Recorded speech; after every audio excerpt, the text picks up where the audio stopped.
like to Call the meeting to order and any items from the public. Come on up, state your name for the record, please. Good morning. My name is Ken Tucker. I live 148 Shorefront Drive, Martinsburg Lakes, West Virginia. I am so glad for that prayer this morning. He identified a couple of things that close to the heart of God: plight of the oppressed, mercy, justice, and that's a part of what we're here for today. We want to alert you to what's happening in our community, the damage, the injury that's being done to that community, and the possible damage that's being done to the environment. We actually are here because we've been promised something that hasn't been given. In fact, the council, the county, has been promised something that hasn't been given.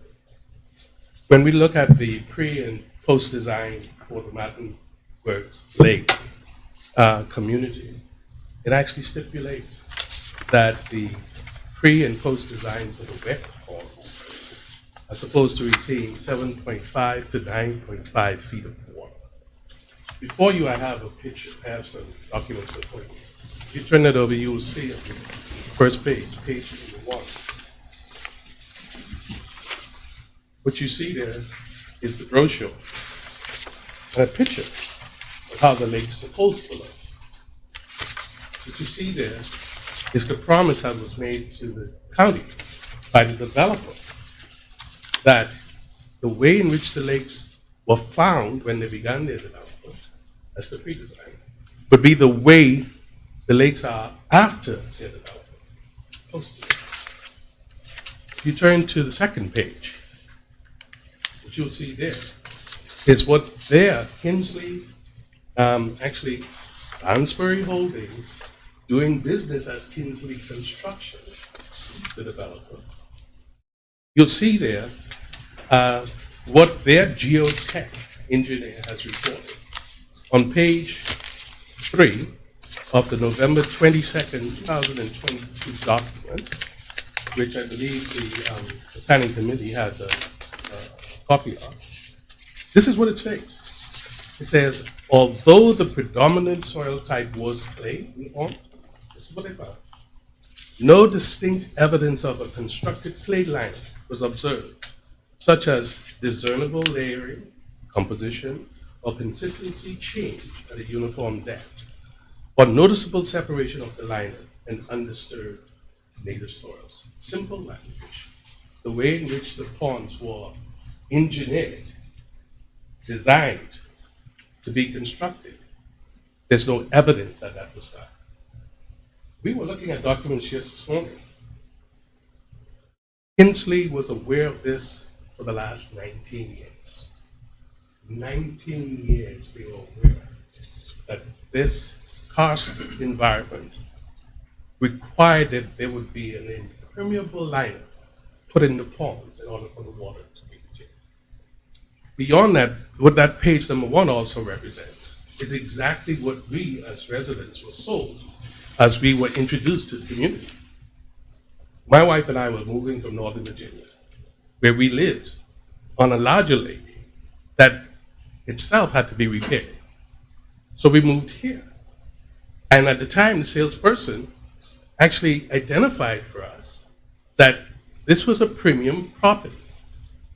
And so there would be a premium price attached because we were located on the lakes. The last time I stood before the county, I indicated that we had measured, one of our residents, Jim, has placed a measuring rod in the larger lake. We've watched that water go. When I moved in, it had already begun to subside. At the time I moved in, it was about 4 feet of water in the lake. Then it went down. Today, it's probably 2 to 4 inches of water in the lake. If you look at page number 2 again, you'll see a picture of the lake, the one that they drilled into, the one that the geotech said there's no evidence of a liner being in it. You look at page 3, that's the larger lake. I would suggest to you that exactly what's happening in the smaller lake, no liner present, is what's also happening in the larger lake. What that means is that as water goes into the lake, instead of being retained. Water's leaking, which then leads us to the concern that this water, unfiltered as it is actually leaking into the aquifer. That's a problem for us all. It's exactly the opposite of what we mean. And I believe our state says that we're what? Wild and wonderful. I think it's wild and terrible when we are destroying the environment or when we're allowing a developer to come in who promised to improve the environment, improve the residents, improve the community. And instead, what they've developed is 4 large open holes where garbage and debris is collected. We really need your help. We need your help to put some kind of pressure, some kind of reprimand on a developer who at present still has $4 million. In fact, I wrote down the figure, $4,398,029.70 on bond. I think that's enough to do something to correct the damage that they caused. Because before they came, those lakes were fishing ponds and recreational places for humans and a hunting ground for eagles. Please help us. I don't know what you guys do. I don't know what, ladies, what you do, but I do hope that you could understand that we are people who, many of us, taken our life savings, our retirements, to purchase land on the lake with the premium. Have it not provided. Thank you. Thank you. Thank you. Yes, sir. Okay. We usually have a 3-minute time, but go ahead. Okay, thank you. Good morning. My name is Robert Murphy. I live in Martinsburg Lakes. My wife and I were one of the first 10 homes to be completed. We moved in October of 2019. Our home's in a circle of 20 houses that sets apart from the larger development, divided by a line of trees, and it faces the smallest of the lakes. During construction and every day after the move-in, we would walk the development and observe the plentiful wildlife. Often we would talk to bird watchers who came with their cameras to see the migratory game birds that visited our lakes. We purchased a pair of binoculars and a West Virginia bird watching book. In the pines behind David Black's house were a pair of bald eagles. In the tall oak behind Chris and Lori's home were a nesting pair of red-tailed hawks. Swans, heron, egrets, black ducks, yellow-legged wading birds all came. In the lake facing my front door were plentiful deer and flocks of turkey who came for the water. In the process of completing the development, the water in the lakes began to permeate the soil and disappear. The lake in front of my home gets mowed by caretakers who drive their zero-turn mowers past the meter socket that was installed to power the fountain in the lake. The bird book and the binoculars sit on the hall stand collecting dust. I left my native home in Maryland after 70 years to retire in place in Berkeley County. Builder and developer are gone, and I left your citizens with a broken promise and a source of water contamination which could have been remediated with their ample resources. We're here because we care about our investment in this community and the welfare of the surrounding area. Thank you. But I'd like to ask a question. Who owns the lake? Who owns the lakes? Presently, Kinsley or Barnsbury Holdings owns that development. Are they going to transfer it eventually to the homeowners? Eventually, but that's probably years away.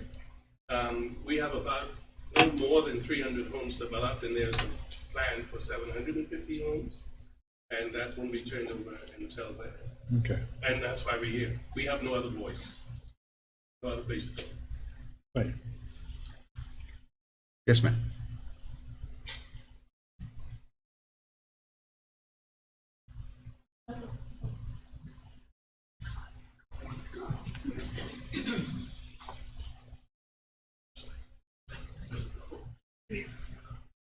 Sorry, he's learning still.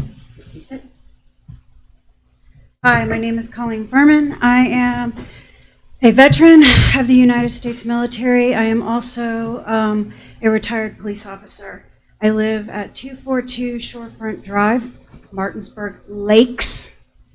So my talk will be more emotional than the other two up here. It's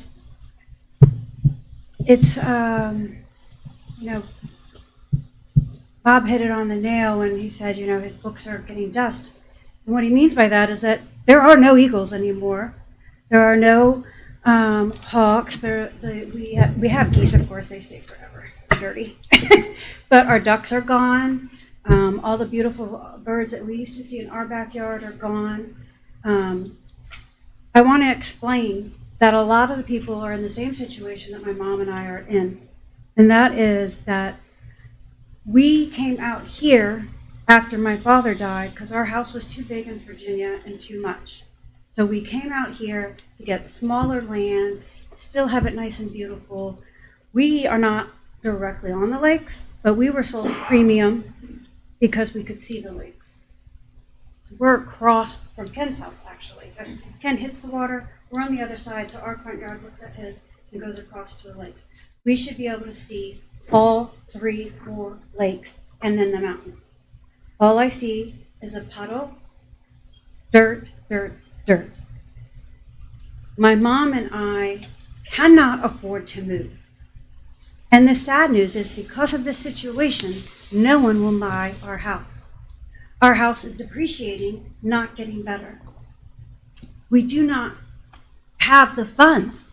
Even if we sold, we wouldn't get back what we already put into our house because it is ugly. The neighborhood is ugly. They have these mud puddles everywhere. I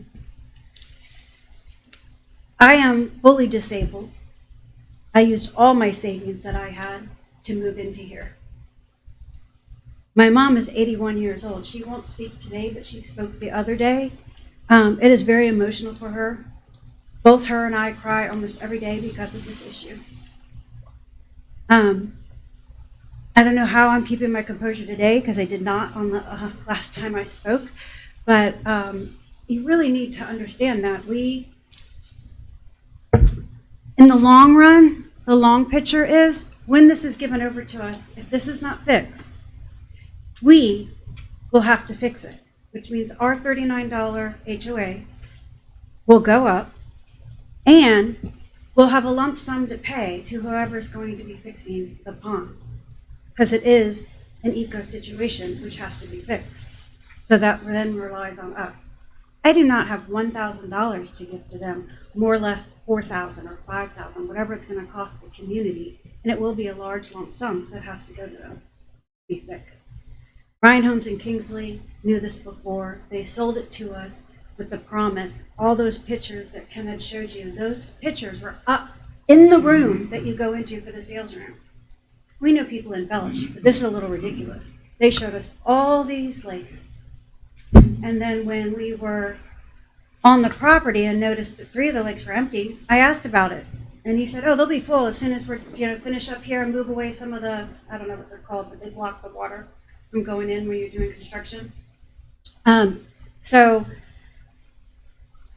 several salespeople, the developer, the foreman, all of them promised that the lakes would be full with words of, oh, we will put fish back in it.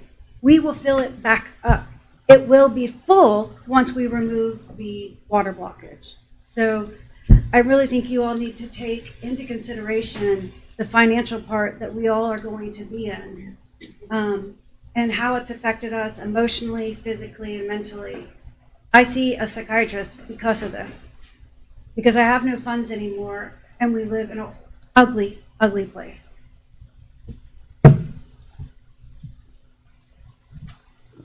Yes, ma'am. Come on up.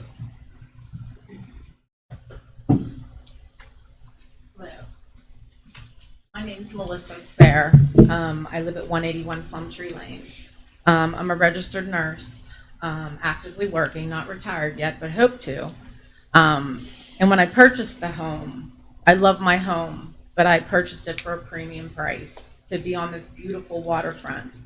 And now when I look out my slider, I see mud puddles. And then they might fill up a little bit with 8 inches of water, but then it goes back down again. So, I'm going to reiterate and reinforce everything that everybody has said, but I believe that Kinsley and Ryan Homes, whatever developer, they had to come here to get some type of approval.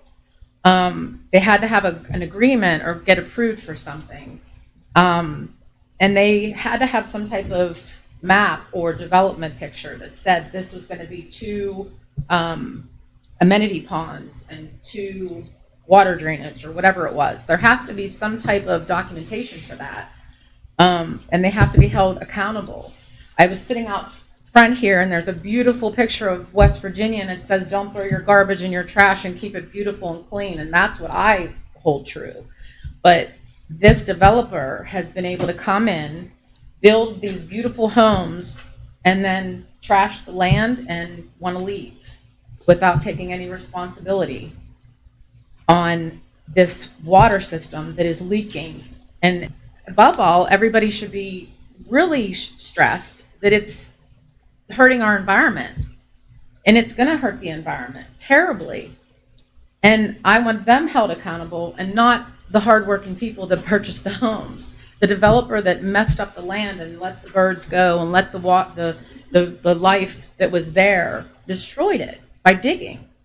And it's simple. It might not be, cost effective, but it do the right thing and put a liner in and make it beautiful. There's electric for a fountain. I should be looking out and seeing a beautiful fountain with moving water, not stagnant, mosquito-filled water. That's what you work hard for, is for your home and your where you live to be beautiful. And that's what it says out there on that video board.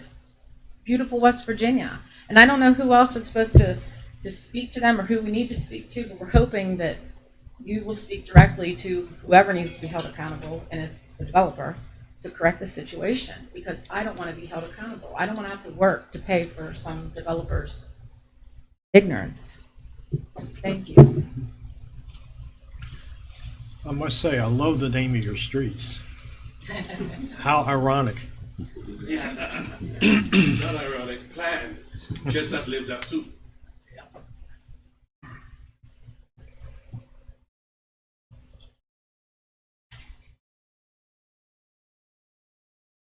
Morning.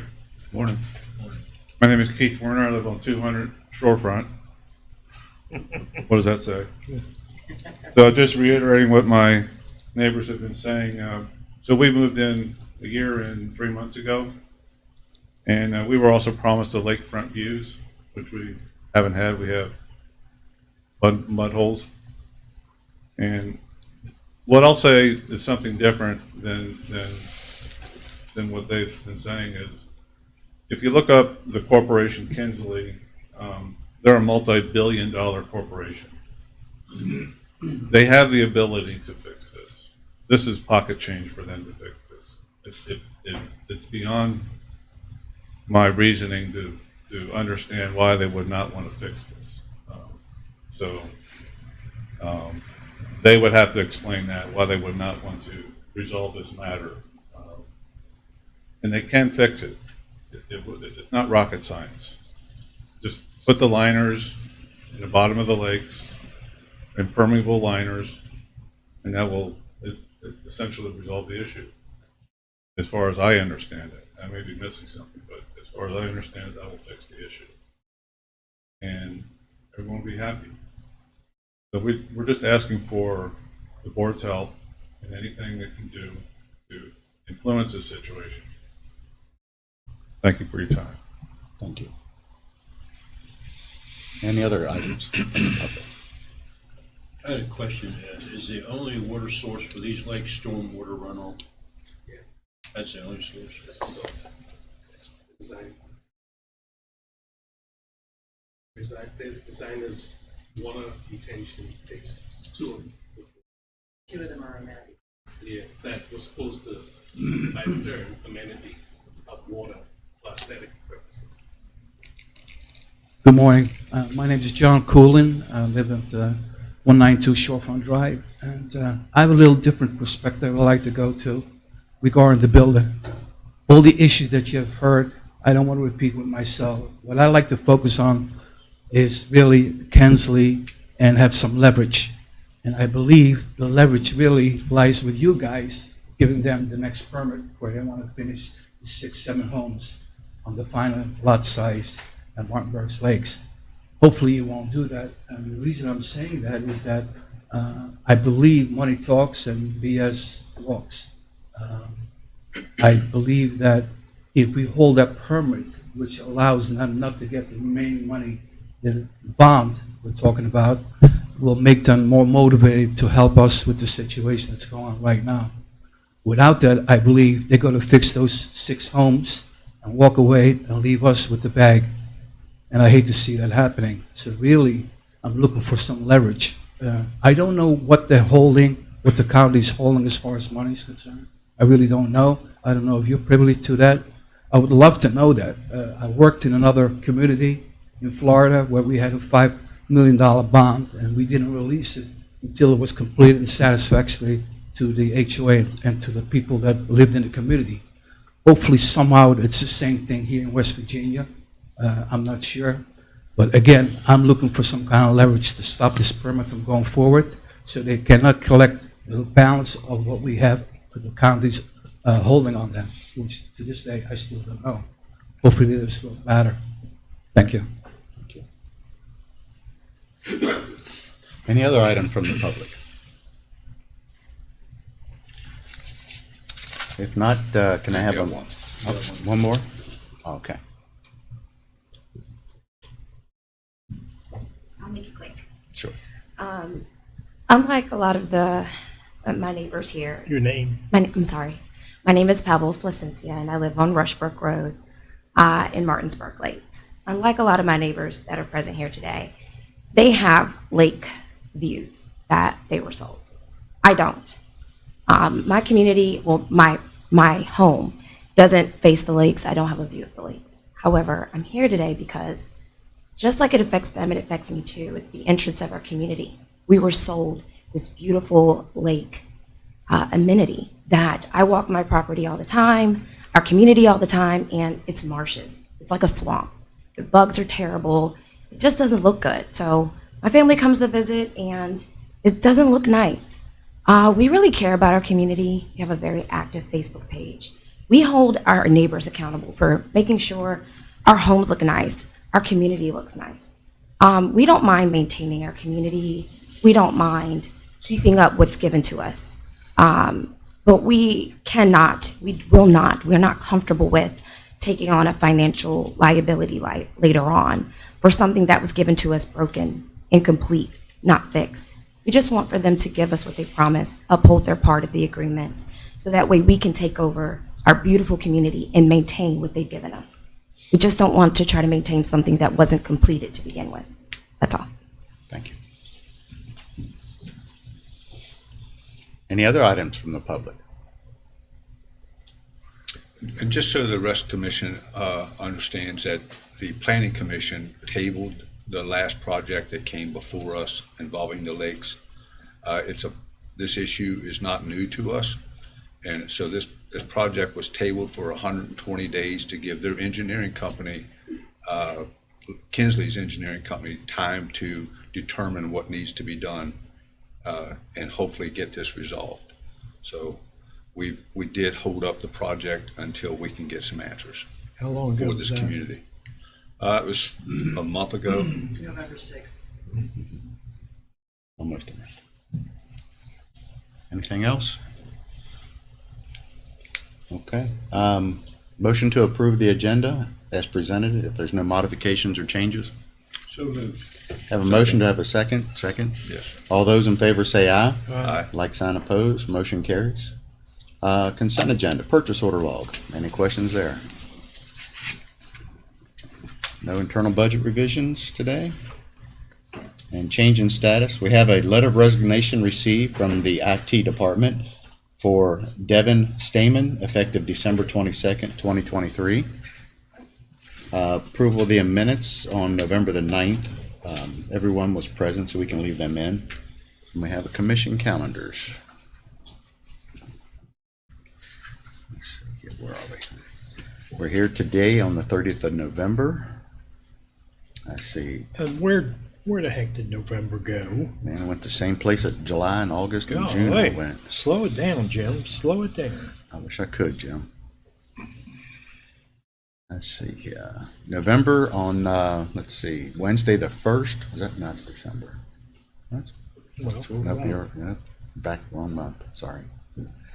Friday, there's nothing. On Monday the 4th, we have 6 p.m. Planning Commission. Tuesday at 5 p.m. Sewer District and 6 p.m. Water District and 5 p.m. on Wednesday for the Ambulance Authority. Nothing on Thursday or Friday of next week. So is everybody okay with that? Board of Commission, we got the calendars. I have a bond release, Middle Creek Manor, Phase 1, BCP File 67-03, tied to BCP File 2110-369.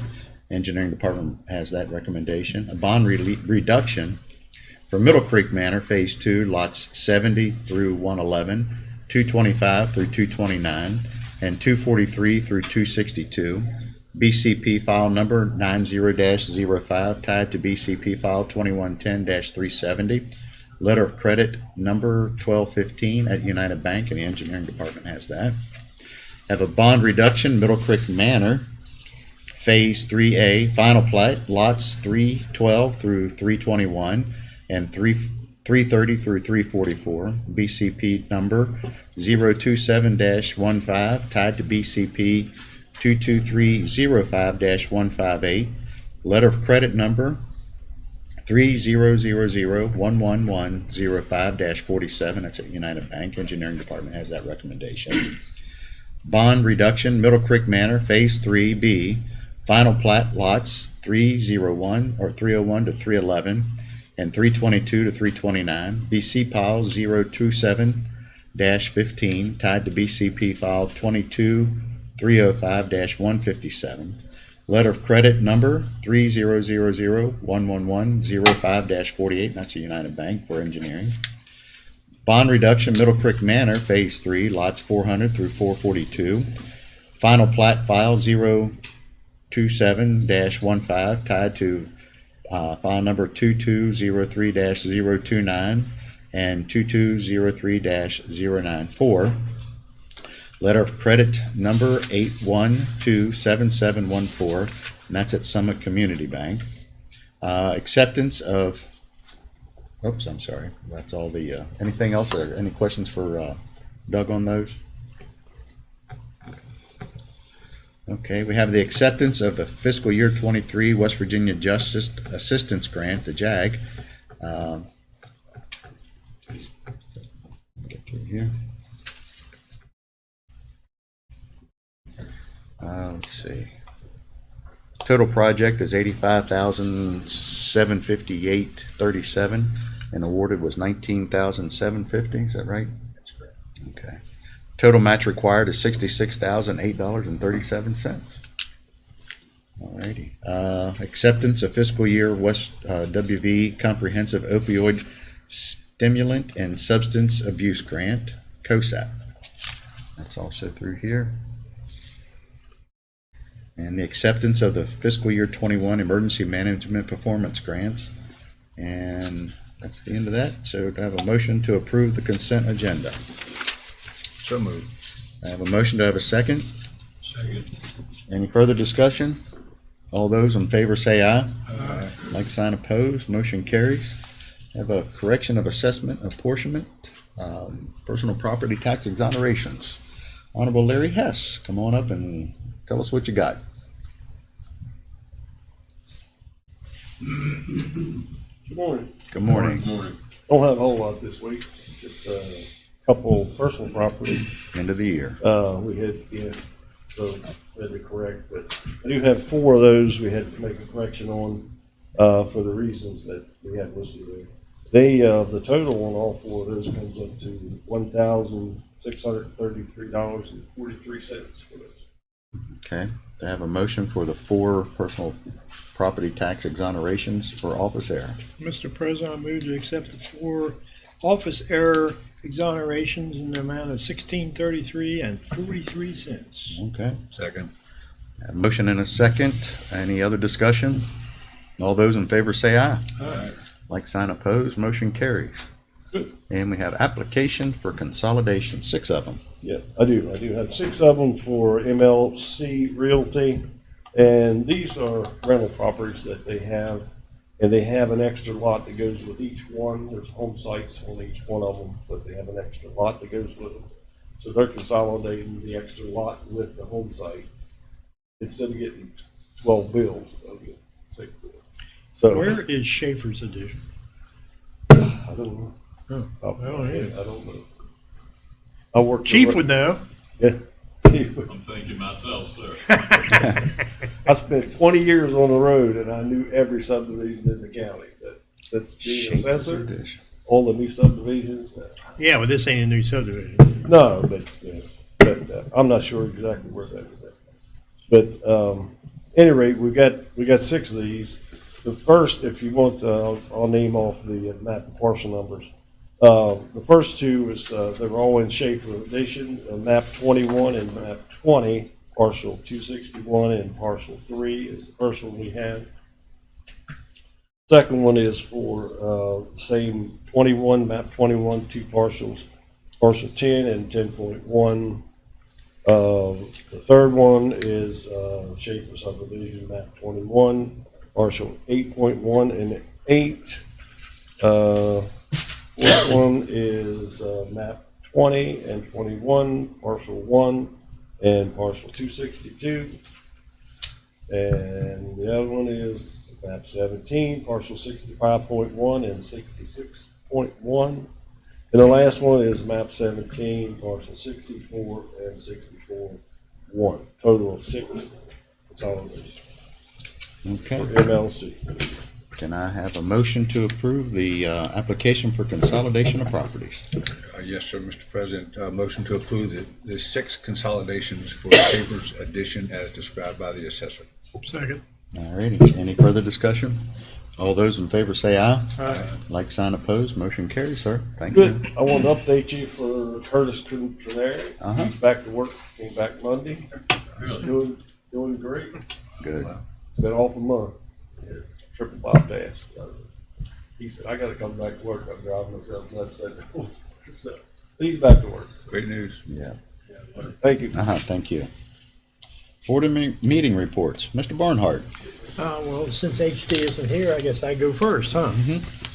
The only meeting I had was the Berkeley County Public Service Water District. Items from the public, there were several citizens there from the Woods. They appreciate the new plant, which probably costs around $3 million to put in. And then they immediately asked, well, what's next? We got the new plant. What are you going to give us now? And because they're, of course, concerned about fire protection. And one of the things they brought up about fire protection is the Sleepy Creek Public Hunting Area. Wildfires. It's like, well, the Sleepy Creek Public Hunting Area was there before you were there, and you didn't notice that it was there. You know, the threat of wildfires is always there. And the problem with the woods is, you know, there's really not enough water to fight more than 1 or 2 fires. Plus, there's very little storage. And so the district agreed to look into what it would cost to improve the system for adequate fire protection. And so they'll probably address that after the next couple of meetings, after they talk to the engineers. There's a guy there who talked from Steptoe and Johnson, a Zoom meeting, I think it was in Charleston, update on the PFAS litigation occurring on a nationwide scale, and that's against 3M and DuPont. And they figure that the Water District's share of that would be about $50,000. Whoop-de-doo. And so the district voted to opt out of the class action suit. They reviewed and approved pay application number 18 for the Woods Treatment Plant in the amount of $450,000, which pretty much, other than maybe $80,000, is the final payment for that. They reviewed and approved the resolution number 6 for expenses associated with the Pikeside Water Main Project in the amount of $500,000. And that's going along pretty good, but they're not going to work in the area where there's existing water lines because they're afraid of, shaking the ground and all that, causing a major rupture. And because, I'll get into the drought situation next, but they're going to hold off on that and work on other areas until, they have to. And then they had a drought update. The spring, Lefevre Spring, came. It was running about 800 gallons a minute, and then that rain this week or last week brought it up to 1,000 gallons a minute, which is pretty good. But they're still pumping water, and I can't figure out where the pump is, but they're pumping water from the north to the south about 400,000 gallons a day. And they didn't do anything about doing a drought emergency. They did give us a copy of Frederick County's drought emergency, which is kind of similar to what they would do, but they took no action on that. That was my meeting. That was it? That was a pretty good meeting. I would like to just follow up here for a second. At the Woods Resort, there were 2 dry hydrants placed in 2 separate lakes there for fire protection, just not for the woods, but also the general area over the period of time. And there was a major fire in that area in 1942 that went all the way into Virginia, and there was not one structure lost back in that day. And no, I did not fight that fire.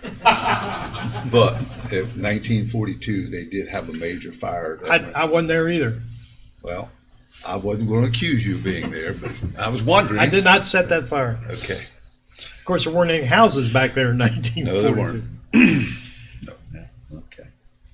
Steve? That rain was November, or the 21st, 2 days before Thanksgiving, and we got over 2 inches of rain. Yeah. So we could use about 10 more days like that. Well, it's funny that it could have rained hard that day, and it affected Lefevre Spring that soon. That's the part about it that amazes me. And since we haven't met for a couple of weeks now, I had last week a public sewer district and stormwater district meetings. As I mentioned, they had their audits done, and we have copies of that now that you were given, and you're on your computer there. You can look up and read those, and both situations were favorable. I commend again the sewer district on completing a lot of major projects they've been working on this year. Have come to conclusion and have been completed. And then on the stormwater part, Gary and I met with Greg Rowe. He's the head chairman of the stormwater, and Curtis Keller a week ago Friday, I guess it was, and we're concerned about the permitting that we applied for as a co-permittee with the stormwater. It's been 6 months now. So I found out who to call in Charleston with West Virginia DEP, Larry Ford, who handles the permitting for the DEP, and spoke to him this week at length. He was very kind, very courteous, and assured me that it's in the process. It is being worked on. He explained to me that the delay was due because it's not a general application, and that's caused some delay. But there is a gentleman working on it. I was told that we could expect maybe some action by sometime in January, hopefully. They're still not sure at this point if it's going to have to go to the EPA to be reviewed first. But he assured me this. I said, are there any issues at this point with the permitting? He said there is not, and he didn't expect that there would be. So we're interested interested, of course, in perhaps in the future changing the ordinance somewhat as far as the fee structure in the county. And we feel as the group that met that we probably should not do that and consider that until the permit is in place. Also, this week, I had a meeting with the senior services yesterday. I wanted to compliment Ron Collins. That was his last meeting yesterday because the senior service board does not meet in December. He's probably been on that board for, gosh, yeah, almost 20 years, I bet. He was president several years. He still takes credit for the shortest meeting ever for the board. But Ron is a wonderful gentleman, past county commissioner, and I just wanted to thank him publicly for all the years he served on that board and serving our county the way he did. So I went by P.O. Faulkner Park, which I do every chance I get. Again, yesterday, the stormwater part of that, as you know, the parking lot has been paved. The stormwater part is now completed as well. And the last steps for that project is to pave the parking lot to the tennis court and the trail. And hopefully that'll be done soon. Then, of course, at some point we'll have to stripe the parking lot. But had nothing but favorable comments from the community about this project. It's a joint project between the city of Martinsburg, Ken's here, school board, and I want to thank them both tremendously for working with us to get this accomplished. So great. Also on Monday, Eddie and I met and we took Jack along, and Jeff went along with us to visit the property of the Myrick property in the south end of the county in Inwood that borders the potential park there in Inwood, and it would definitely be a great addition to that park if we go through with the purchase of that property. So, how do you assess the house? The house, the stone house that's is not being used. It's not been heated or cooled or anything. No HVAC. It has been used. It's been more like storage. It has issues, and the addition that the people had lived in wasn't in the greatest shape either. But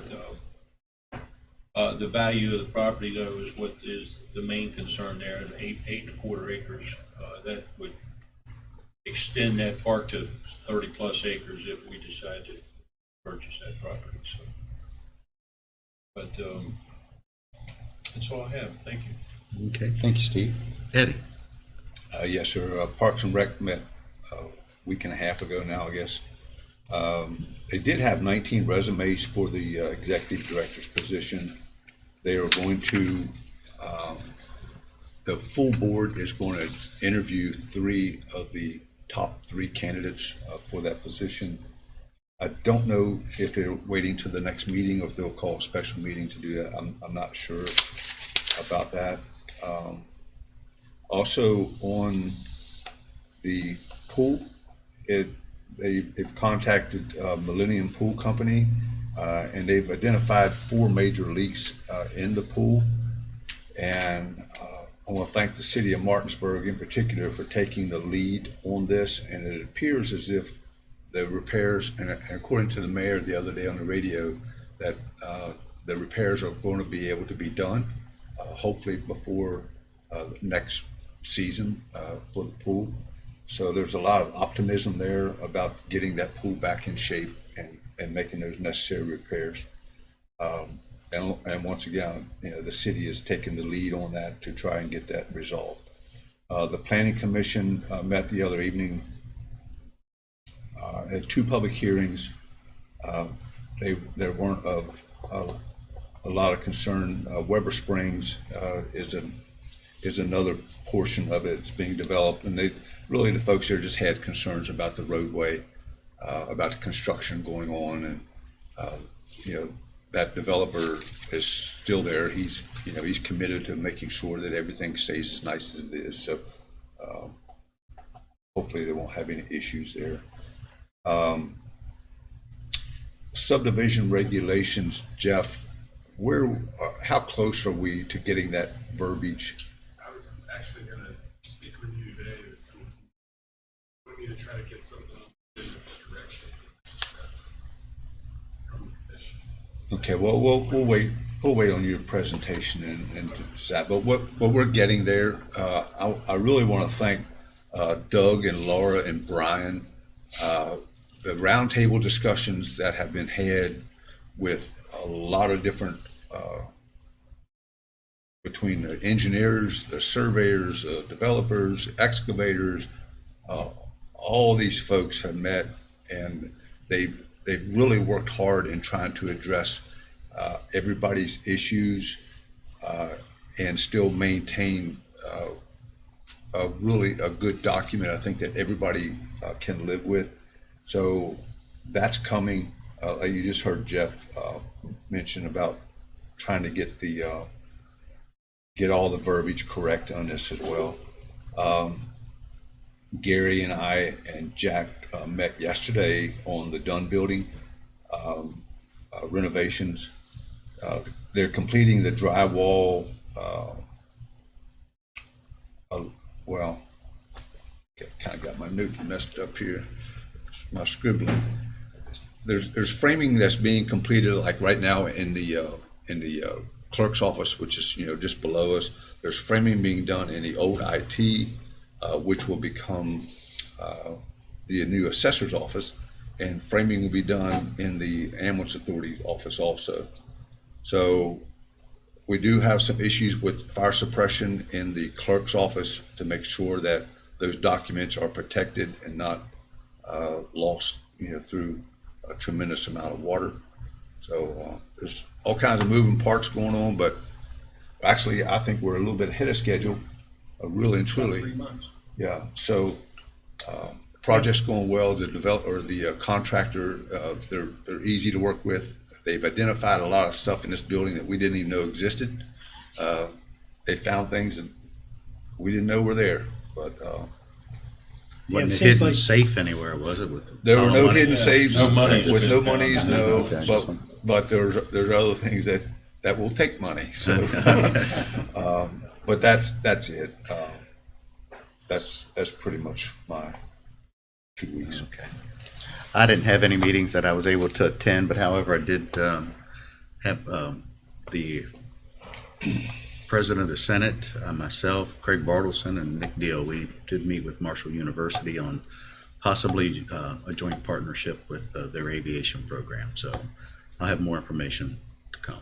I'd like to add one thing. They had a Board of Health meeting that I was unable to attend.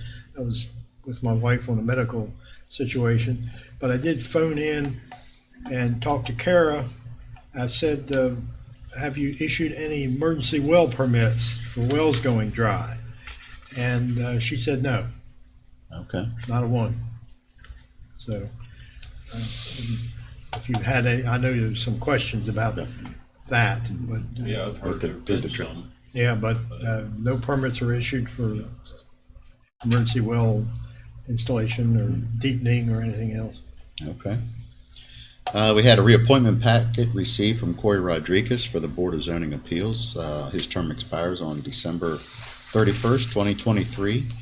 New application received from Gina Long and Donna Van Meter for Region 9 Planning and Development Board. Do we want to bring them in for Yeah. interview?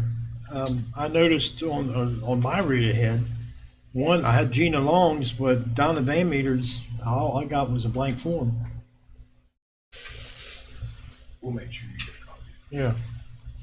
So I don't know what the heck's going on there. Did you get a blank form? No, keep going. No, you go on.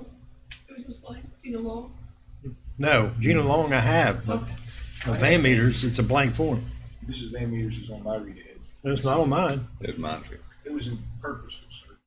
It's on mine as well. We'll make sure. I'll Yeah, check. yeah, there. Something wrong with your eyes, Jim. Here it is. Now you tell me if that's not a blank form. See what that's intended for interviews. Yeah, There's something wrong with your eyes, Jim. yeah, I know that. Alrighty, got that. Send a thank you letter to James. It's actually Rickard. Rickard, yeah. With an I instead of a U. I want to comment on that if I could, Mr. President. Jim Rickard was on the park board for about 30 years. He's 95 years old, a wonderful gentleman. He was on the hospital board for years. He's been on the Roundhouse board since its beginning. He worked at the B&O shops down there for years and years. Good heads will go. And just a wonderful human being, and had Berkeley County's best interest at heart. So I just want to thank him publicly for all the service he's brought to our community over the years, not just with the Roundhouse, but with other things as well. So. And his involvement, yep. Yep. And a thank you letter to Ron Stevens for serving on the LEPC.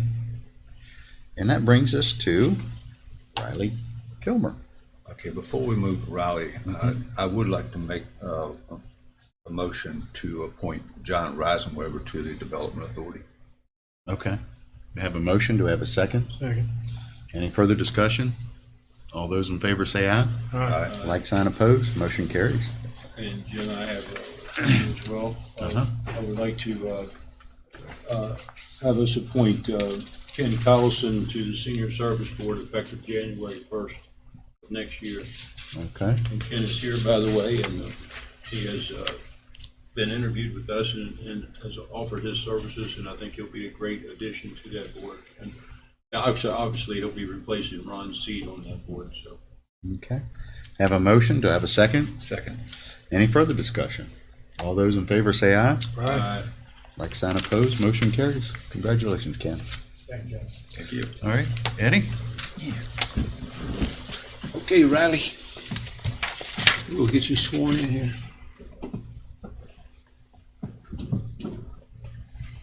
Ready? Right hand.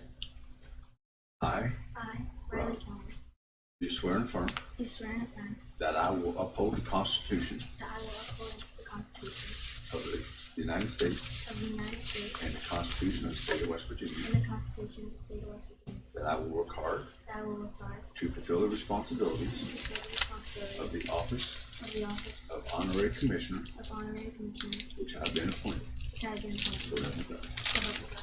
Congratulations. Thank you.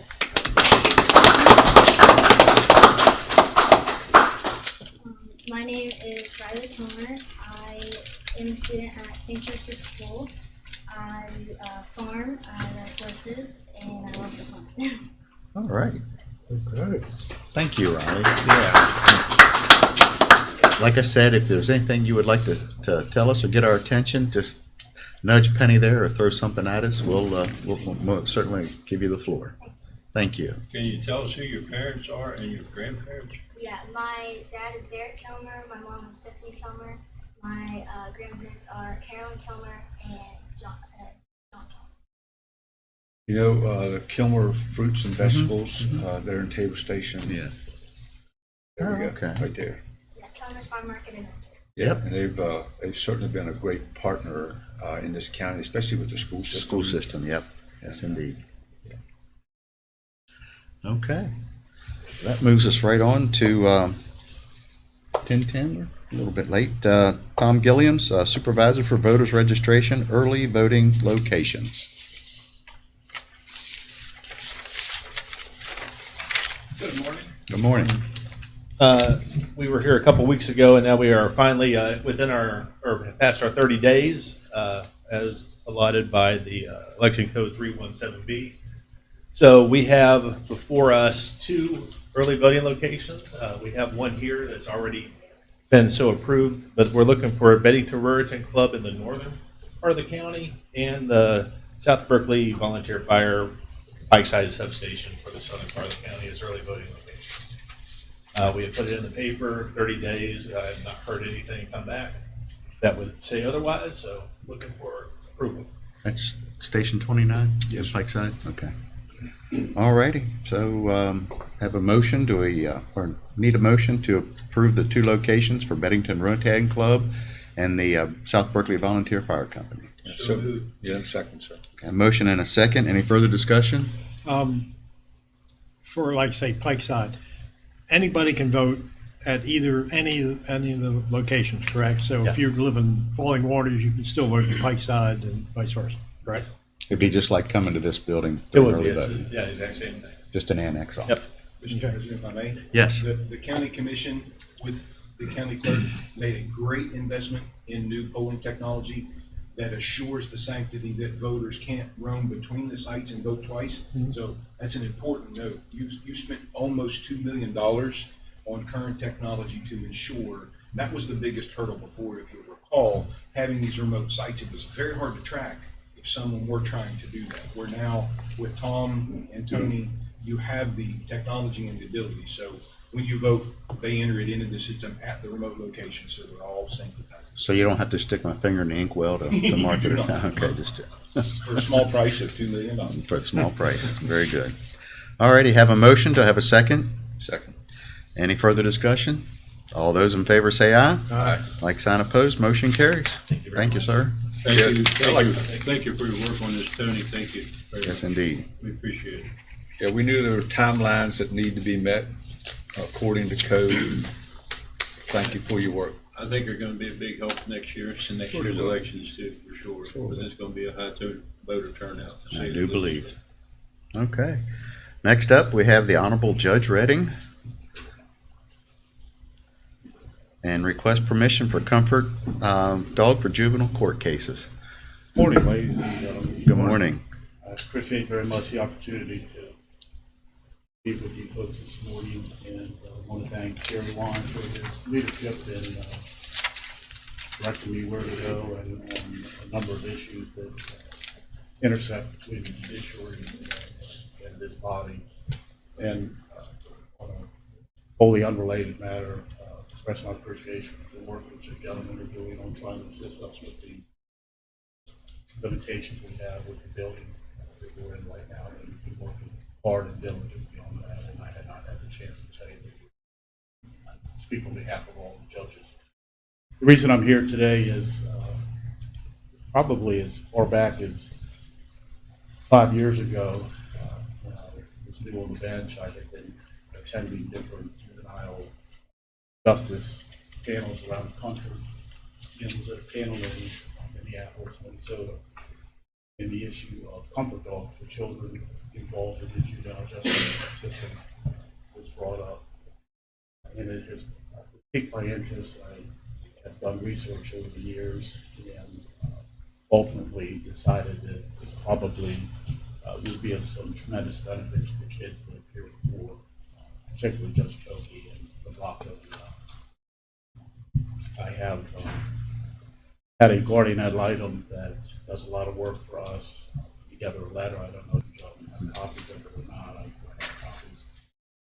It cites some studies, and it's clear as to the therapeutic value of having these facility dogs present in the courtroom. I have done a significant amount of research in terms of looking at what an appropriate breed is, temperament, intelligence, the ability to adapt to that kind of public setting, presence of a lot of strangers. If we receive the blessing of this body, that any breed that we looked to would be a breed that would significantly limit any potential liability issues in the county. Very good quality, like having a canine in the sheriff's office, be very trained in. Interestingly, I was able to learn that the breed that everybody is raving about in terms of being excellent in this role is a hybrid breed. It's golden doodle, between a poodle and golden retriever. Apparently, the intelligence of the poodle, the gentleness of the golden retriever creates a really nice combination for children and be able to train the animal. As it turns out, it's kind of serendipitous. There's a breeder in Berkeley Springs, of all places. And I looked all over the East Coast, up and down the Eastern Seaboard, for different breeders.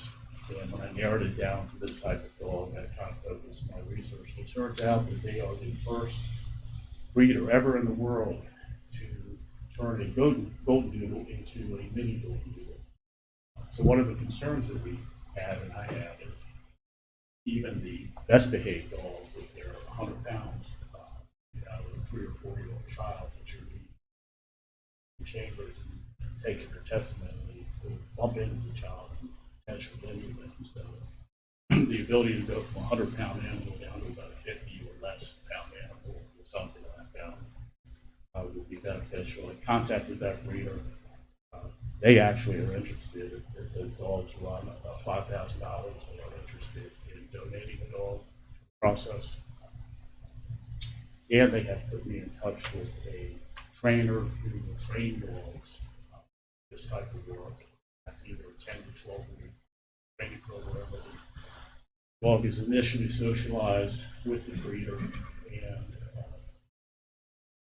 taught some skills in the first 8 to 10 weeks of life. And then it goes off to this farm that it will live on for 10 or 12 weeks.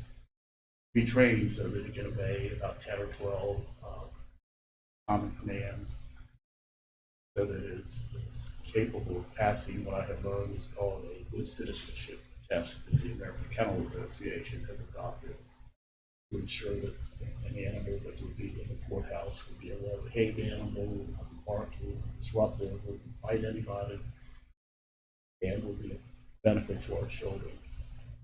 So what I have done, I put together a little package I'll provide to you gentlemen that has information about the breeder, information about the good citizenship program and how to get certified for that, information on the facility that provides the training, and then Rebecca's Hess letter, which was endorsed by, I think, about a dozen other lawyers. This is a trend that is spreading throughout the country, and 5 or 6 states actually have statutes that permit this now. I don't think we need a state statute to prevent it at your courthouse. I think we need this commission's blessing. I think it's a wonderful idea. In the event that there are reasons such as liability that this body thinks that it's something we can't do, I certainly would respect that. Who would own the dog? Actually, the dog I would own the dog. I'll pay for the training for the dog. The dog will live with my family, but be at the courthouse every day. Gotcha. And the process that I envision, and I talked to my staff about this, they're all here, they're in support of this, obviously. I didn't drag them over, they asked to come. The process I envision is once the dog is done its training, it will jump right into going into the courtroom. It would be in my chambers. We would bring kids down one at a time to meet with the dog, have the dog provide whatever comfort the dog can provide. We do regularly have in-camera interviews with children who will be utilized very quickly for that purpose. But it would go through several months of kind of gradually getting used to that role before we take it up into the courtroom. We also have a lot of criminal trials where we have, I won't say a lot, we have criminal trials where we have children who have to testify. Usually it's in sexual abuse trials. And those are cases that go to trial very frequently because there's no middle ground.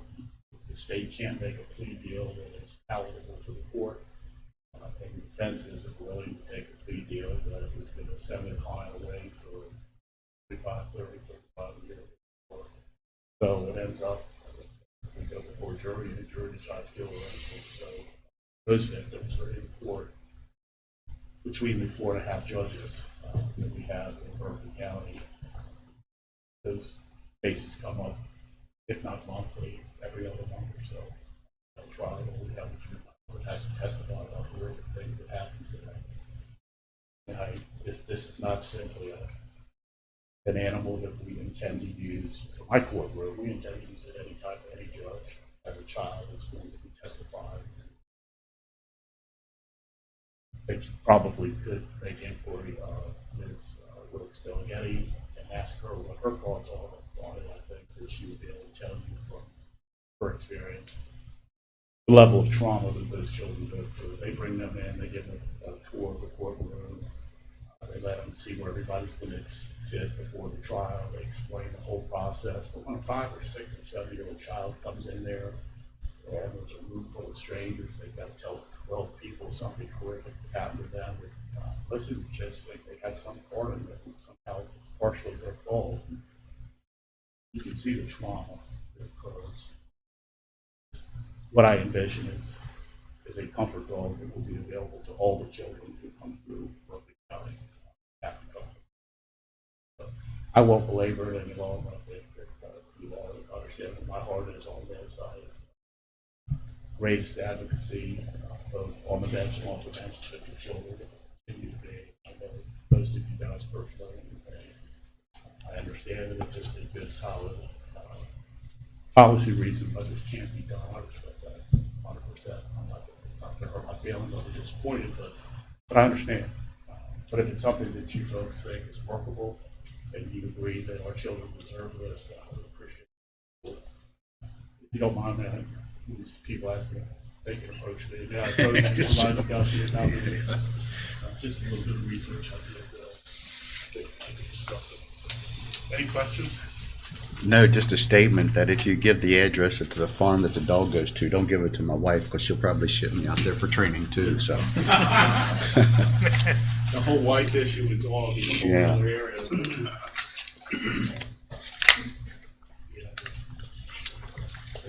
It's been interesting trying to convince my wife that this is a good idea. Mhm. She's wondering if there's not some other home that we can keep.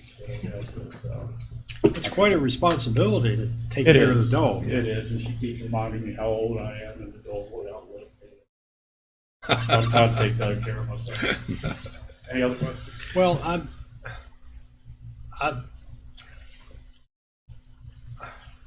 how much longer are you going to be judged to carry this program on? Well, so far, well, nobody has filed to run against me. I have 9 more years before I can retire. 9.5 years. So the dog would be with me for 9.5 years. I would imagine about 9.5 years. Also the ending. Yeah, that'd be about it for the dog, yeah. God willing, we'll both make it that long. That's a good question. Yeah. One I had thought of. I would hope that it would become a legacy where other judges in the future would agree that it's a good idea. Yeah, but, who knows? But who knows? You're right. Judge, you've answered some of my concerns. I had just a few notes, and throughout your presentation this morning, you answered them. And the biggest thing was liability, that if a dog would bite a child or something like that. But hopefully, with the amount of training that this dog will go through, they will be able to determine whether it's suitable for this type of activity. So I think that with the amount of work and time that will be involved, they will certainly be able to weed that out. And I absolutely support the idea. There's the children at the very worst times of their entire lives that have to come before the court to be able to explain what happened. And I think that anything that we could do to soften their exposure, their exposure, thank you. I think it would be a great opportunity. So I appreciate your willingness to father this little dog, and I'm sure he'll be loved and probably spoiled worse than any animal you ever meet, but Equal to my 9 grandchildren. I will tell you anecdotally, this is what really impressed upon me sometimes, the kind of supernatural sign in life on the right track. Just last week, we had a young child in court on an incident like case. It's at the very end of the case. Mom's wife's in trouble. The child went through horrific abuse, neglect, and abuse at the hands of mom. And mom associated with. And somehow mom found out that we were having a permanency hearing. Grandma asked the kids, asked a couple of the kids. One was more traumatized than the other. She actually came to the permanency hearing where I was solidifying the permanent guardianship. Found out about the hearing, showed up outside the court hearing. And the child had a heartbreaking meltdown. Almost a complete PTSD textbook response. Yeah. I had my bailiffs escort her out of the courthouse promptly. teddy bears. We have a bag that people do. Teddy bears, and I think Beanie Babies, I think was a good thing that everybody was going to get a fortune on, and now we're giving them away, so we have a couple hundred of those, but settling her down a little bit. I talked to her when I got on the bench. She was still, not quite sobbing, but kind of trying to catch her breath. And I had a talk with her and turned to the issue of having a puppy in there, and so she and I now have an agreement if this body approves it, she gets to come in and be the first child to meet the animal. We're looking at probably 9 months to it's brightened her mood and lessened her stress and anxiety almost immediately just to talk about it. And I just envision how comforting that's going to be for a child, particularly one sitting in the witness stand. If you've got a well-trained dog who's sitting well underneath that child, these dogs are trained that if you say the word comfort, they'll lift their head up and put it in your lap. I just envision that this is going to be something that's really going to help my kid. And without throwing them under the bus, I have spoke with our chief court marshal, who was kind enough to join us today, and asked him, what safety concerns do you have? And he assured me as long as it's a well-trained animal, very comfortable. People are secure, and I'll let him speak for himself. He's very comfortable and trusting us with that responsibility, and I can assure him that we'll do everything we can to limit the liability of the county.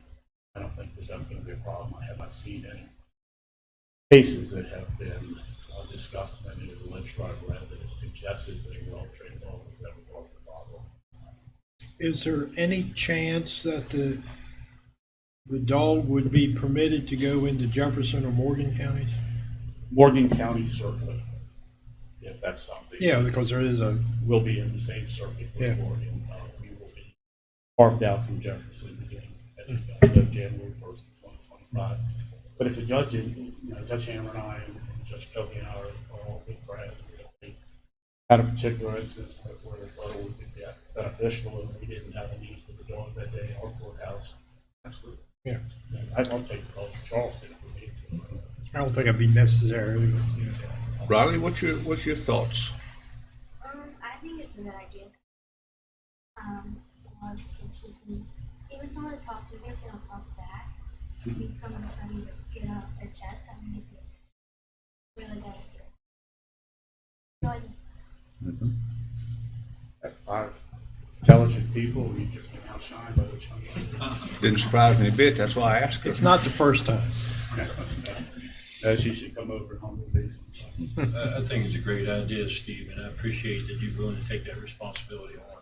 We've raised dogs my whole life, and in fact, we're babysitting our grandpuppy this week while my daughter and her family are away. So. But I think it's a wonderful thing that would help these children through this traumatic experience, and I just appreciate you wanting to take it on. I appreciate that. You'll notice if you look through the materials that the training program for the 12-week is about $6,000 or $7,000. So it means that much to me that I sort of willing to take on that responsibility. So I'm glad I found a breeder that believes in this idea enough to help us out a little bit. We're not permitted in my position to fundraise, so we'll take that off my wife's. Thank you, guys. I appreciate it. It's always wonderful to see you. Thank you. Thank you. Well, it's asking for a motion, but I think we've already got it, so. Just for points of clarification, your approval for this is for this dog assigned to this judge. I don't believe that the vision of the body is to open it up if you have other constitutional officers that choose to do this. This isn't a policy that you're identifying for this particular instance, correct? Correct. Yeah, I'm willing to make the motion that we accept a request from the judge, Judge Redding, for a comfort dog for children in the court system. Have a motion. Do I have a I second? would second that. And I'd like to third it. And third it. Any other discussion? All those in favor say aye. Aye. Like sign opposed. Motion carries. Thank you. All righty, with the We're going to take a quick break and get some pictures with the honorary council person, and we'll come back here pretty soon.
Okay. We're back in session. Board of Commission interview with Michael Height. You want to come on up and tell us a little bit about yourself that we don't know, something new and improved. Well, thank you for having me. I don't know if there's a whole lot that you don't know about me.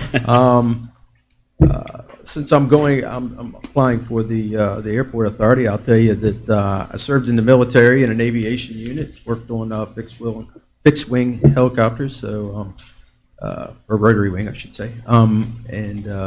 So I have a affinity for the aviation. I've also taken some pilot lessons out at Bravo, out the airfield, and while I'm not a pilot, I enjoyed my time out there, and I put my youngest son through pilot training out there, and he's now a pilot thanks to Bravo.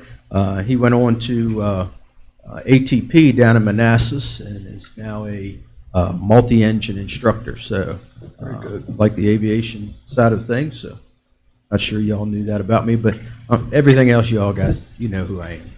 Yeah. So we're going to start with this guy over here. If Sure. there's any questions for you? Yep, that'd be you. With me. So you went on the airport authority. It says here development authority too.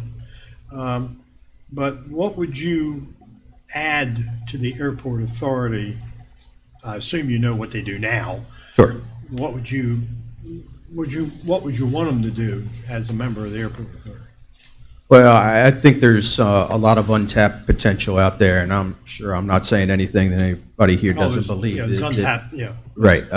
So I would like to see them continue on with their mission. I've had some conversations with Mr. Deal about the vision of the authority right now and his vision, and I'd like to see that come to fruition.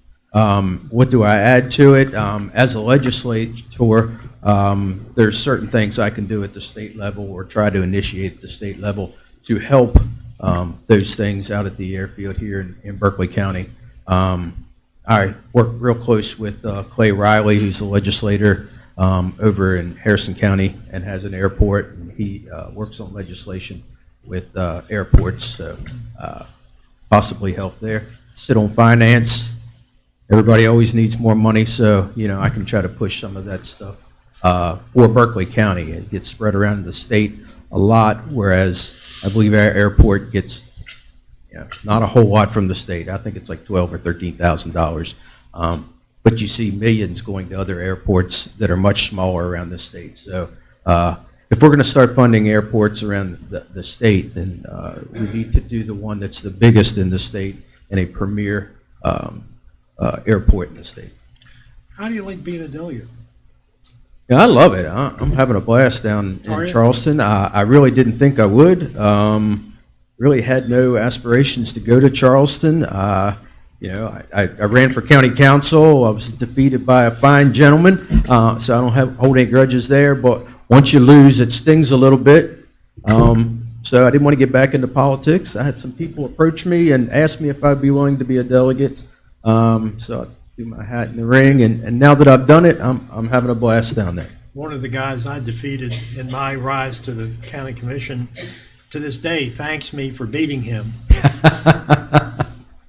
So thank you, Eddie. I could tell you almost the same thing when I ran for House back in 2000. It was a disappointing relief. So Yeah. if you can figure it that way too. So, but Steve, I know Mike forever, and I think he'd be great on this board, and I have full confidence he'll do a great job. Support him and recommended him to be on there. So thank you. Thank you, Steve. Thank you for be willing to serve, Mike.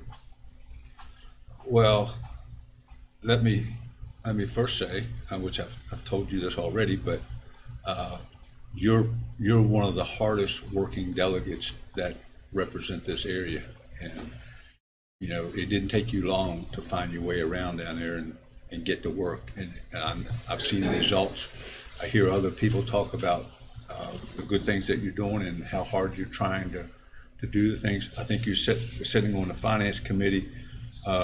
Put you at the table of much bigger conversations and the economic opportunities that this airport has.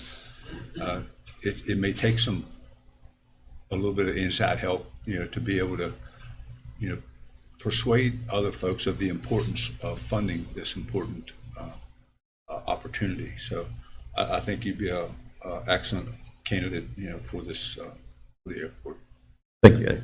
Is there a vacancy on there? Yes, yeah, we have a few vacancies, so. Mike, our paths have crossed many times, and I'm sitting as the commissioner out there, then I can see where we can probably get some things accomplished. I guess we have to be kind of careful that we don't kind of get on those fringes of the ethics when, being on the board and being on finance and things like that. I just Yes. want to make sure we walk that good line that we Absolutely. have to, so.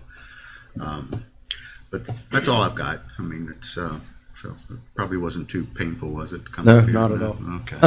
Well, thank you for coming in, and we will be in touch here pretty soon. Excellent. Thank you, gentlemen. Thank you. Thank you, Mike. See you.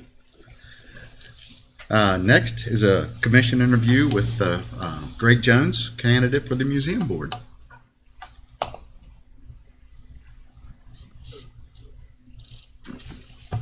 I know you've been in here before, Greg, and glad to have you back. And I think it's just more of a formality to kind of go through everything. Our board representative's not here. He said he got stuck in Jamaica, so I hate Life's rough. life is rough, and that's what we have to do. Getting stuck in the snow up north. Yeah, especially Buffalo. So, my name's Greg Jones, and I'm currently serving on the CDP board. And I'm applying to also be part of the museum board. I bring with me 25 plus years of experience working in the museum. I've done the Bible Museum, I've done the African Museum. Down there in DC, I've done, actually worked on the Children's Museum over here, which I wish we could open back up again. I worked on the Adirondack Museum up in New York, the Navy Museum down in DC. So when I was talking to HD about, I said, if you need any help with the museum, let me know. He said, matter of fact, we had somebody design for the board. So I said, well, let me throw my hat in the ring. In addition to my experience, I could be the liaison for the CDP board. Okay, well, we're going to start with Jim over here. If he's got any questions for you, or Always got questions. You say you worked on them. What do you mean? Which one? Well, Okay, you let's just- start. When I was working for the DNP out of Morton, I was the liaison detailer between the design team in Gallagher and the manufacturing team that was happening down on the shop and in the building. I was responsible for all the details concerning the casework, the graphics, placement of the artifacts. Numerous. I had 110 people working for me at that time. So Gallagher, which was the design team, would give us their design, which is basically a sketch, and then I would be in charge of the process of bringing it up and into reality. So how do you think we should handle developing the museum? You got any ideas on that? I have lots of ideas, but until I see the scope of what we're looking at, the size of the building. Sky's the limit. Sky's the limit. Oh, sky's the limit. Well, okay, so we tear down most until you of. hit that ceiling right there. In this area, there's a lot of Civil War. There's a lot of with the railroad and the strike for the farming. There's a lot of different aspects that we can bundle in and make a nice walkthrough piece, make some interactive demos so people come in, they could interact with the museum pieces. It's right now the sky's the limit because we have a blank. The only thing we're probably limited to do is by budget. So Yeah, it goes way back further than the Civil War, Revolutionary War, War of Right. 1812, Lord Dunmore's War, like that. I could even give you my great-great-grandfather's wounded in the Battle of Manassas plaque. So there is a lot of history around here that we could pull from. Yeah, I was in a house off of around what's that spring there at the Big McFillan? Harlan Spring, and there was a house there that actually was involved in some battle, in the Revolutionary War or War of 1812 or something like that. They actually had slits in the walls where they'd stick their guns out and fire at everybody. Well, we have the, right down the street, we have the Bell House. Yeah. So ideally, it would be nice to, and this is once again thinking out the box, not additional to the museum, but pointing people to the other historical museums as they go through the museum that we have. They, like we do a bell, or for the train station, we do the stripe, we do a little area, and then we say, go see that area. You can actually live through the process and enjoy the living history that we could present. Well, what we're thinking of is make, of course, the Citizens Bank building, the historic courthouse, the library, and put them all together as a cultural center, and then get people there. And like you say, point them out to the Roundhouse, to the Adam Stephen House, to the Children's Museum, wherever it is, any associated place, to get them the full view. And to get them out to spend money. Yeah. Oh, yeah. Well, that goes without saying. Yeah. Walk past this and go, by the way, stop in. Yeah. Out at Hedgesville to the Norman Dillon Museum. Yeah. Steve? Your resume speaks for itself, and I think you'd be a great addition to the new museum board. I appreciate your willingness to serve on several boards now. So thank you for your service. Eddie? Yes, sir. Mr. Jones, you obviously bring a tremendous amount of expertise with you, with the amount of museums and stuff that you have been a part of. So you bring a lot of different thought processes, because they were all probably built and designed very differently. Right. Between the Bible, the African American Museum, they're all very, very different. The Adirondack Museum. So,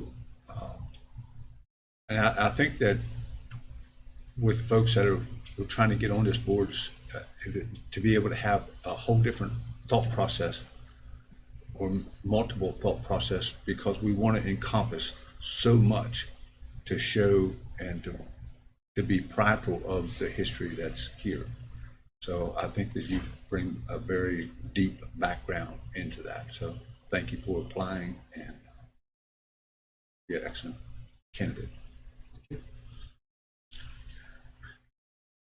Greg, we kind of go back even before this on Saving Charlie, but there's not really a whole lot I can ask you that I don't already know, and your passion that you have for other things that I can see where it could bleed right over into this and make it for the best that it can be. So. I was thinking Charlie would have been a good dog for that other. Charlie would have been, yeah. It was. Y'all don't know about Charlie, but it was a stray that was running around our neighborhood for 6 months. 6 months, and it took up residency at my house, but you could not get anywhere near it. Then one day, somebody happened to open up their door, and I think the story was that a truck driver possibly had jumped out and got away from a truck driver where he left, and then this dog just shows up. I don't know if that's what happened or not, but anyway, the neighbor opened up their door, the dog ran inside, and it was been calm and cool, collected ever since. That's what I told. But now he's got a good home, I heard. So, but anyway, that's the shortest version I can give you of it. So, but yep, thank you for coming in, and we'll. Mr. President, HD couldn't be here today, but he did ask if I would go ahead and nominate Mr. Jones to be on the museum board. And okay. Make it active today if we so choose. If we so choose, I'll give him I'd a like head to make start. that motion if it's proper time to do so. To appoint Yeah, we've done it before. We'll do it again. Yeah, sure. All right. I have a motion. Do I have a second? Second. Any further discussion? All those in favor say aye. Aye. Sign opposed. Is this for an unexpired term of the person who Unexpired. resigned? Yeah, I forget. They weren't on there for very long. I have to get with Tracy to see what it is, but we'll get you all the proper information and get you where you need to be to be sworn in. Go see Tony. Yeah, have to see Tony. Yeah. Oh, yeah, let him get his, has to get a letter to take the letter. Yeah, so we'll get that to you Okay. and make it happen.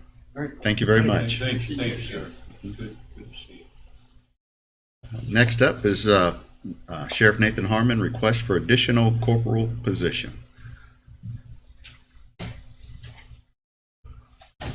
Morning, Sheriff. I assume the same sentiment from Commissioner Barnhart, sky's the limit, right? Yeah. Whatever you want. Until we hit that ceiling right there. Right.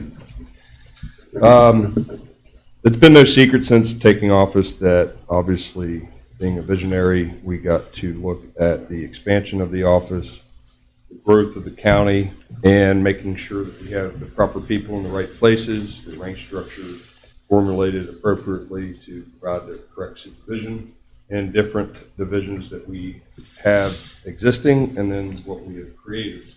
I wanted to pass out 2 documents. I will now. This is an old schedule from 2020 versus the new one.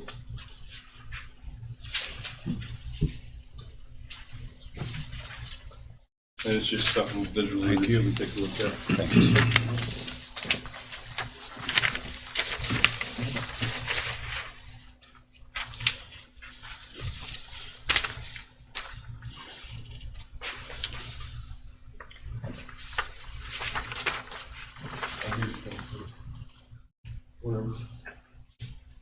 But if you look at the old one, the one that's in complete black and white, you can see that there's 3 shifts containing about 16 personnel each. There's no breakdown of any special divisions in terms of supervisory positions like criminal investigation division, court, or SROs, or administrative divisions. There's no specific breakdown. This is the form that you had, and this is the form that you went off of when we took office. The new one that you're looking at contains a breakdown more specific of patrol division, special operations, and what we refer to as administrative division. And of course, you can, at your own leisure, you can see what falls under each one of those, but we find each category very, very important in terms of how to break down the leadership. You'll notice that there was a lieutenant per shift. On the old one, we have obviously tasked our lieutenants and captains with a lot more heavier of a lift and utilize them what I feel to be a lieutenant is capable of, and that is a lieutenant is now supervising 2 shifts. Put more responsibility on the workload of the sergeants and let the sergeants do their job, as well as groom and mentor the corporals, which is the first line supervisor, as they grow. It was very disappointing when taking office that to find out we actually had no leadership courses. When one went from a deputy to corporal, corporal to sergeant, and even sergeant to lieutenant, it was basically a baptized in fire mentality. Take what you've learned from the street, what you've learned from your previous supervisors, and go with it. Of course, I find that negligent on a leadership standpoint that we have to provide certain leadership trainings so they at least have a foundation to work off of. And I'm proud to say that this year we have had multiple leadership trainings for first level supervisor, which is a corporal and above. What I'm here to ask for today is a unique situation that revealed itself with no ill will towards anybody. It's just a circuit court flexing their muscles, if you will, and going with their respective bailiffs that they've established a rapport with over a period of time. Doing executive protection and dignitary protection work for over 4 years, I can understand and deeply respect the relationship that's established by the protectee and the protector. And even so much so that there are occasions where these my deputies are called upon after hours because of the judge's needs and concerns. And I don't mind that. It is the relationship they establish, but it is a trusted and comfortable relationship over the years that they don't want to sacrifice. And I don't blame them. I scanned and provided for the read-ahead a letter from Judge Lawrenson. If you have that, you can see that this letter will mimic the letter that we received and asked for from Judge Faircloth. Judge Faircloth and Chief Judge Redding, myself and Chief Young had met. We had a very good, healthy conversation. Basically, it ends up boiling down to Frazier versus Meadows. And if you look at that, I'll paraphrase it without boring you to death about the jargon. But there's a lot of principles that out of this case came and gave the authority to the circuit court judges in terms of picking the bailiffs that they want. So basically it says whoever serves as bailiff must submit fully to the direction and control of the circuit judge. This conclusion further reinforces the practical necessity that in today's world, a deputy sheriff and not the sheriff will fulfill the role of bailiff. Fourth principle was that there were substantial and genuine and irreconcilable conflicts developed between the sheriff and circuit judge over the selection direction of the bailiff. The judge must have control. And respectfully, I admire Ms. Faircloth's request. I admire and respect Judge Lawrenson's request. I have no intentions of picking battles with them and fighting this, even though our request for corporals was for the road. We needed for the road. As you can see by the rank structure, this is a first level supervisor. If you look at the new rank structure, we have at a minimum 2 corporals within that position. And on multiple occasions, specifically on one shift while Sergeant Hagee was absent due to an injury, we had 4 corporals on that one specific shift, one of which was acting as the acting sergeant. So there's a lot of heavy duties put on these corporals. Obviously, that was a senior corporal that had years of experience under his belt. We wouldn't do that with a new one, but to supplement, augment, and provide the adequate supervision, that's why we requested these corporal positions. At the end of the day, one thing that needs to be focused on is the expansion of the SRO program, and literally a floating SRO. Calvin Wilmer is probably the most perfect example I can bring up, because not only does he do superior work and dedicated to his SRO position at Hedgesville, but he has also turned down the corporal position that I know of at least 3 times. This is a very sad situation, whereas I want to promote an agency of growth, and they have to turn down a supervisory job because the job's advertised for the road. Project in the future, you want supervisory roles in these divisions and not just a 10-year deputy. You have to be able to have the enticement of those wanting to get into these positions with there still being a chance to excel. Obviously, when you go to sergeant, lieutenant, those roles change. But at least the first line supervisor as a corporal, we need to start looking towards that rank structure. And again, that's just the backdrop of the original request, and that has been the request to the county administrator when we have first asked for these positions. Unbeknownst to us, these 2 issues arose. When the very first one arose, obviously I expressed my concern and also respectfully requested that this not become a rippling effect. But unfortunately, you see that this is the second time a circuit court judge has decided to keep their bailiff and keep the bailiff respectfully and rightfully asked to keep their being number 1 on the promotional list, request to be promoted. And I can't fault them for that, nor can I fault the judges. So I'm here to ask, not only to ask, but explain to you what has been going on, what our projections are that we have to think about with a growing county of 3,500 a year for the next 4, but also the issues of how we feel that these folks continuously have to turn these things down. It is, it has been, and will be our projection to grow these divisions. That is fully intended to put a corporal in SRO program as it gets bigger, you need a supervisor. The courts, honestly, was last. There is a certain controlled measures there that I'm not taking anything away from the position at all, but the road is different than facility. So there's certain control measures that are there that are more predictable.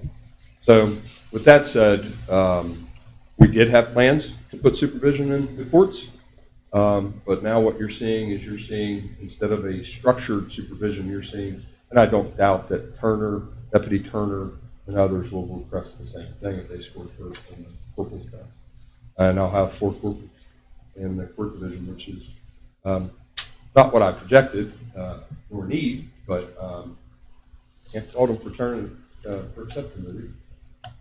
So my ask is that we have an additional, I believe we discussed 2 corporals because of the 2 that was taken unexpectedly. I'm asking that this body consider authorizing 2 more corporal positions, and with what had been supplied by me earlier in terms of costs, I think what you're looking at, even considering with retirement and FICA and all that, $8,700 roughly increase.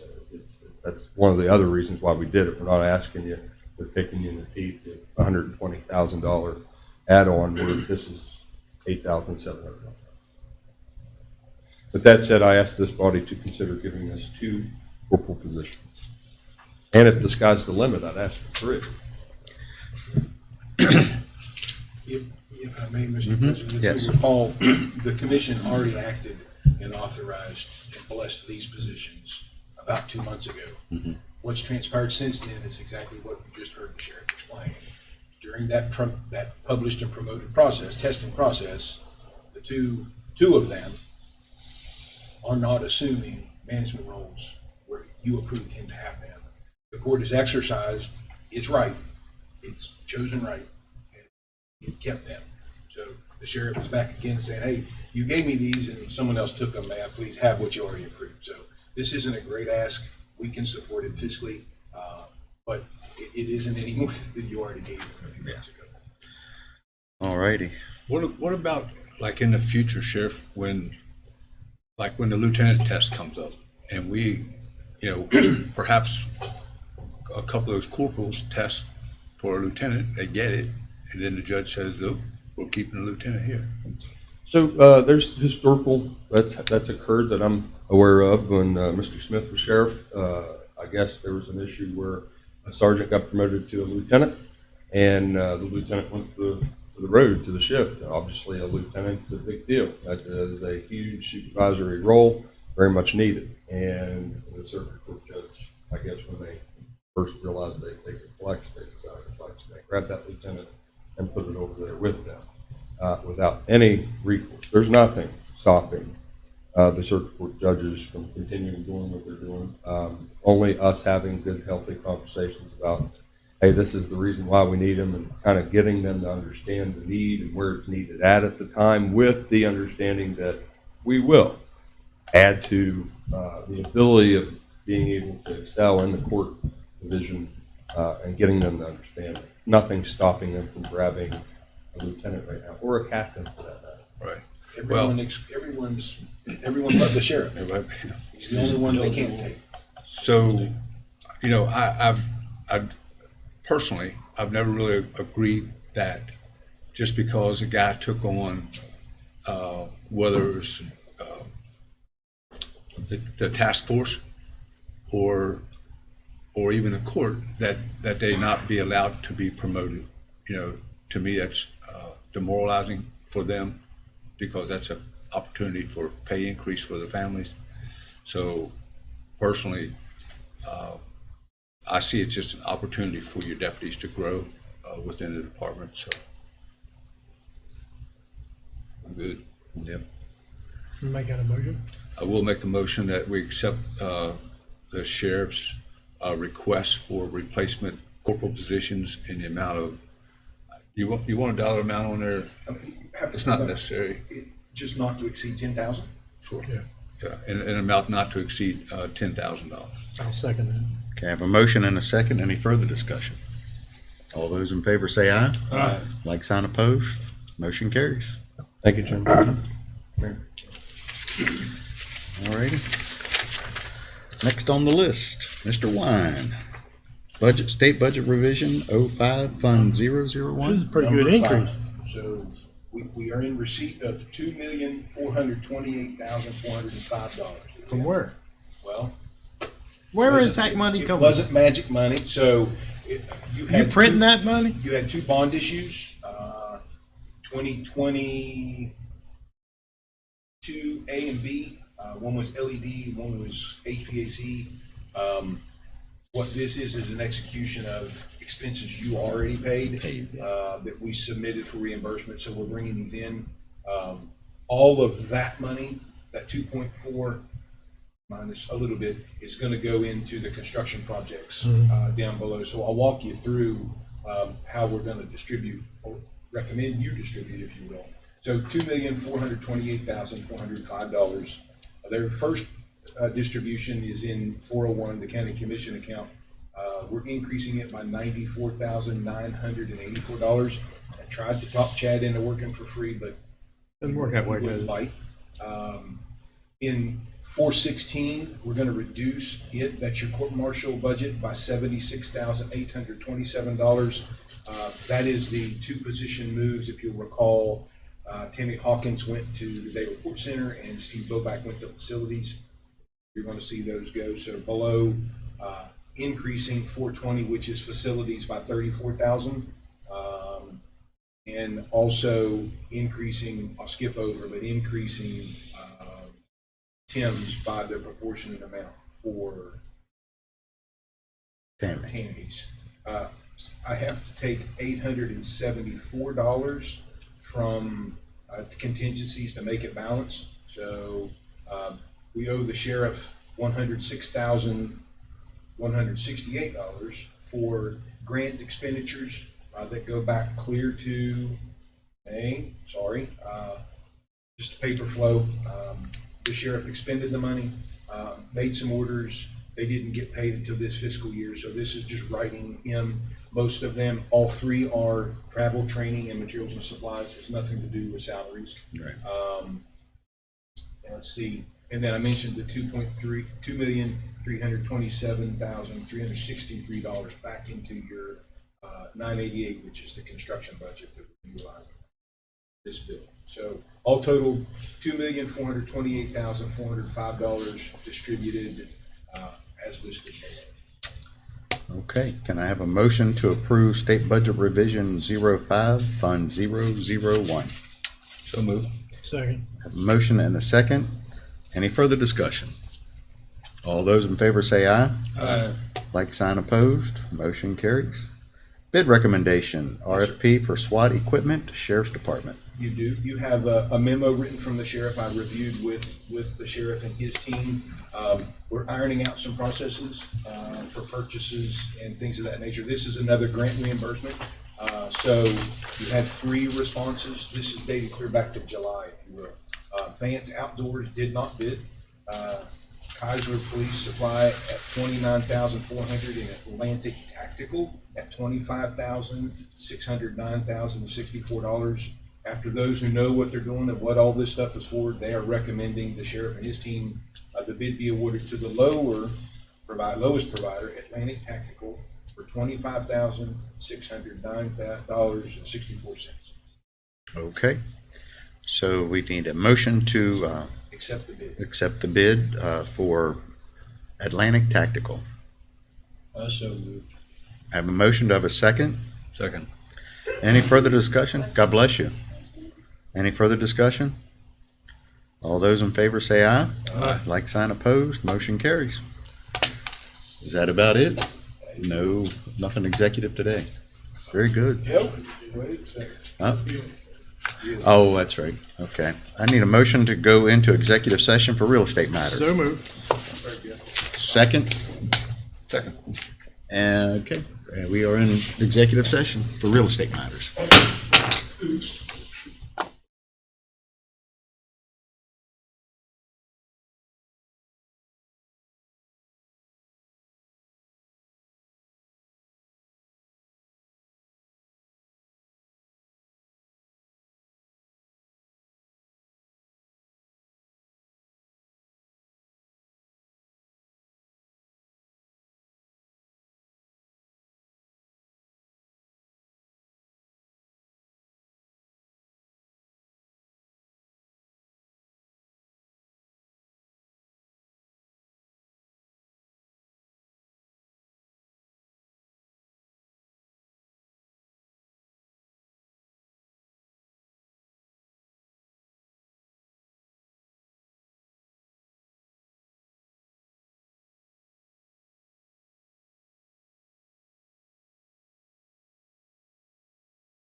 You're on. Okay, we're out of executive session and there will be action to be taken. Do I have a motion? Yes, Mr. President, make a motion that we give the president the authority to sign a real estate sales contract for the purchase of 8 1/4 acres just south of the Inwood Park in the amount of $355,000 plus closing costs. I have a motion. Do I have a second? Second. And any further discussion? All those in favor say aye. Aye. Like sign opposed, motion carries. Any other business? If not, Mr. Barnhart. Mr. President, I really appreciate that I just want to say that I'd like to move to recess. No, well, thank you. We are in recess.